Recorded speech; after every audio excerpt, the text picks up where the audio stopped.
오발탄.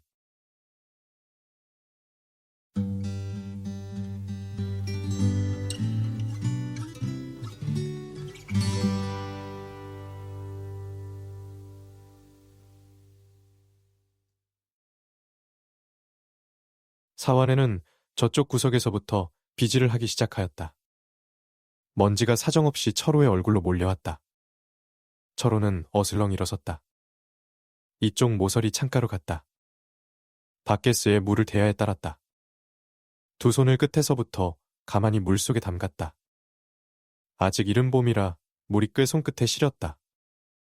철호는 물속에 잠긴 두 손을 물끄러미 내려다보고 있었다.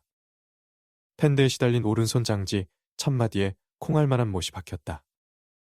그 못에서 파란 명주실 같은 것이 사르르 물속으로 풀려났다. 잉크. 그것은 잠시 대야 밑바닥을 기다 말고 사뿐히 위로 떠올라 안개처럼 연하게 피어서 사방으로 번져나갔다. 손가락 끝을 중심으로 하고 그 색의 농도가 점점 약해져 나갔다.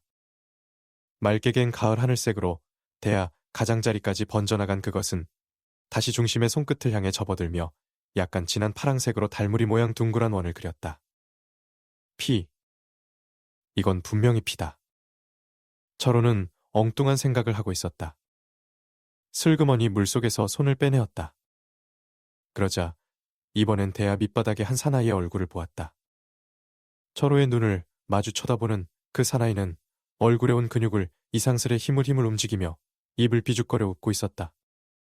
이마에 길게 흐트러진 머리카락, 그 밑에 우뚝하니 파인 두 눈, 깎아진 볼, 날카롭게 여인 턱, 송장처럼 꺼먹고 윤기 없는 얼굴.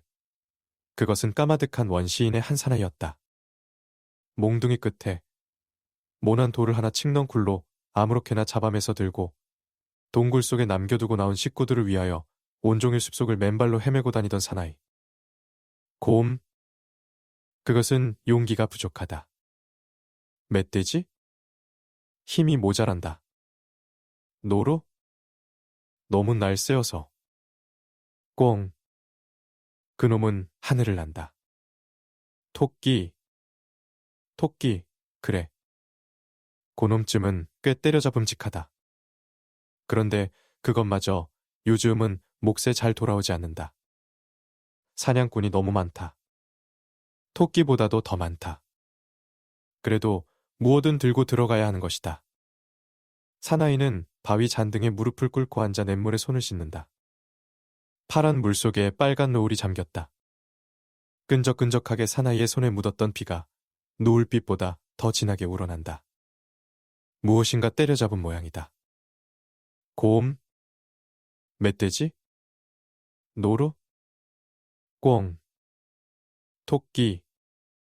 그런데 사나이가 들고 일어선 것은 그 어느 것도 아니었다. 보기에도 징그러운 내장. 그것이 무슨 짐승의 내장인지는 사나이 자신도 모른다. 사나이는 그 짐승의 머리도 꼬리도 못 보았다. 누군가가 숲속에 끌어내어 버린 것을 주워오는 것이었다.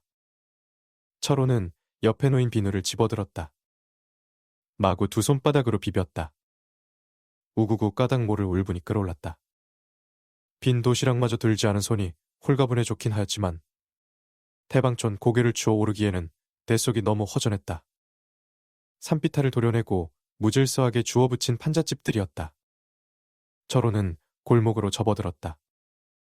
레이션 갑을 뜯어 덮은 처마가 어깨를 스칠 만치 비좁은 골목이었다.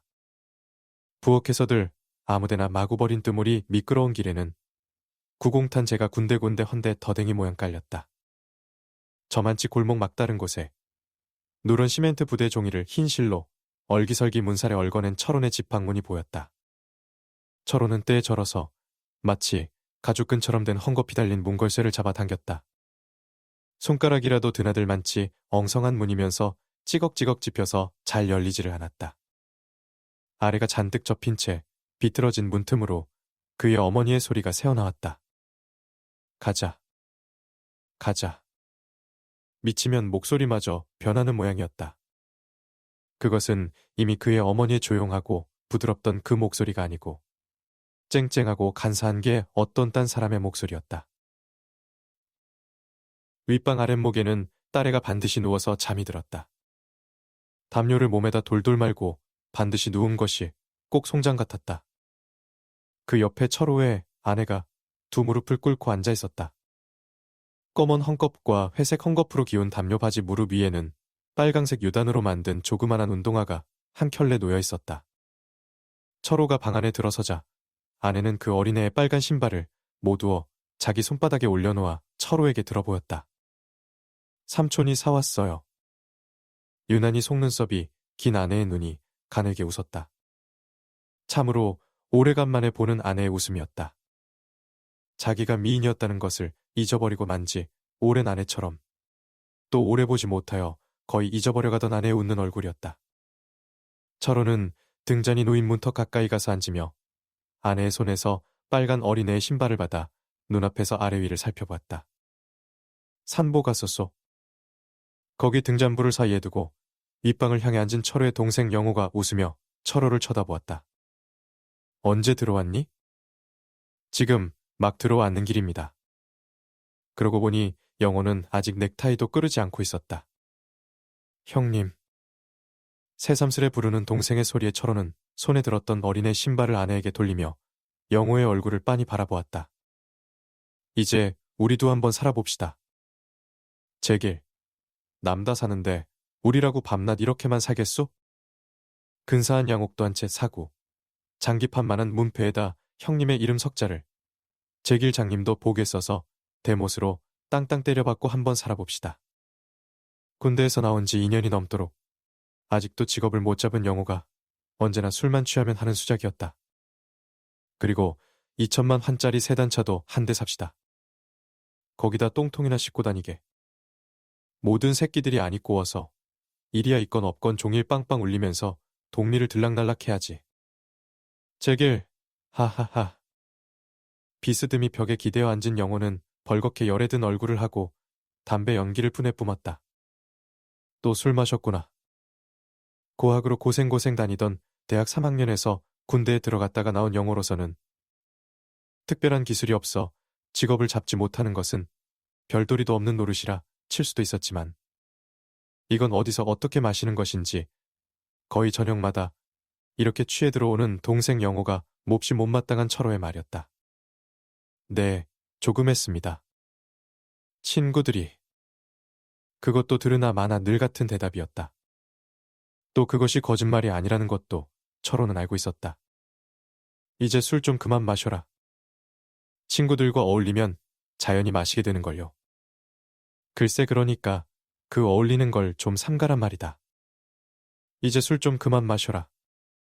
친구들과 어울리면 자연히 마시게 되는걸요. 글쎄 그러니까 그 어울리는 걸 좀 삼가란 말이다. 그럴 수도 없어요. 하하하. 그렇다고 언제까지 그저 답답하니까 만나는 거고 만나면 어찌어찌하다 한 잔씩 하며 이야기를 하는 거죠 뭐. 글쎄 그게 맹랑한 일이란 말이다. 그렇지만 형님. 그런 친구들이라도 있다는 게 좋지 않소. 그게 시시한 친구들이라 해도. 정말이지 그놈들마저 없었더리면 어떻게 살 뻔했나 하고 생각할 때가 많아요. 외파리, 절름발이 그런 놈들. 무식한 놈들. 참 시시한 놈들이야요. 죽다 남은 놈들. 최소한 남을 속이진 않거든요. 공가를 때릴 망정. 하하하하 전우. 영호는 고개를 뒤로 젖히고 천장을 향해 담배 연기를 내뿜었다. 철호는 그저 물끄러미 영호의 모습을 쳐다볼 뿐 아무 말도 없었다.